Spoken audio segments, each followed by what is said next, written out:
Namaskar, I am Manoj Kumar. Welcome to in the program Press Meet. In this program, we cover press conference, media interaction, and a speech of the chief guest at the program. So, without spending so much time, let's go to the video. माननीय प्रधानमंत्री श्री नरेंद्र मोदी जी के नेतृत्व वाली NDA सरकार के तीसरे कार्यकाल का यह पहला बजट गरीबों, महिलाओं, किसानों व युवाओं की आशाओं और आकांक्षाओं को फलीभूत करने वाला बजट है। मुझे पूर्ण विश्वास है कि यह बजट विकसित भारत के निर्माण में एक नया अध्याय लिखेगा।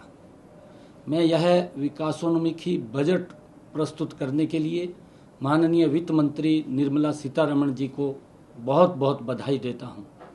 इस बजट में आने वाले वक्त में कृषि को अधिक लाभकारी बनाने, अर्थव्यवस्था को अधिक सुदृढ़ करने, औद्योगिक विकास को नई गति देकर अधिक रोजगार सृजन करने का विजन दिखाई देता है।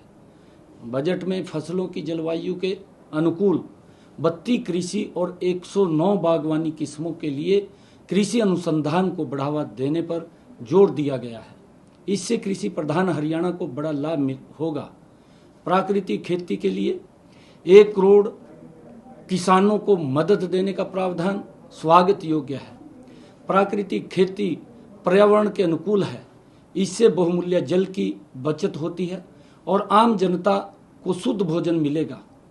किसानों की रासायनिक खादों और कीटनाशकों पर निर्भरता न होने से उत्पादन लागत में भी कमी आएगी। बजट में दलहनों और तिलहनों का उत्पादन बढ़ाने व इनके भंडारण व विपणन को सुदृढ़ बनाने की घोषणा से हरियाणा में फसल विविधीकरण को अपना रहे किसानों को बड़ा प्रोत्साहन मिलेगा। इस बजट में एमएसएमई और विनिर्माण, विशेषकर श्रम विनिर्माण की ओर विशेष ध्यान देना स्वागत योग्य कदम है।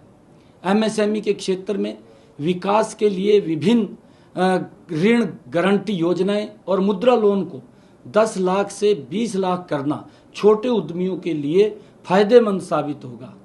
बजट में रोजगार से संबंधित 3 नई योजनाओं को घोषणाओं से देश में रोजगार के नए अवसर सृजित होंगे।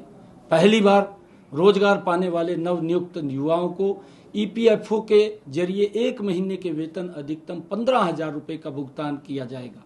विनिर्माण क्षेत्र में नवनियुक्त युवाओं और रोजगार देने वालों को ईपीएफओ में अंशदान के लिए प्रोत्साहित करना स्वागत योग्य है। सरकार बजट में नियोक्ताओं को ईपीएफओ को अंशदान के लिए 2 वर्ष तक 3,000 प्रति माह की प्रतिपूर्ति करेगी। गरीबों को 300 यूनिट तक मुफ्त बिजली देने के लिए शुरू की गई पीएम सूर्य घर योजना का इस बजट में विशेष बढ़ावा देने की बात कही गई है। यह हरियाणा के गरीब परिवारों के लिए अत्यंत लाभकारी सिद्ध होगी। हमने इस योजना को सफल बनाने के लिए केंद्र सरकार की 60,000 रुपये की सब्सिडी के अतिरिक्त 40,000 रुपये की सब्सिडी राज्य सरकार को दिए जाने का प्रावधान किया है।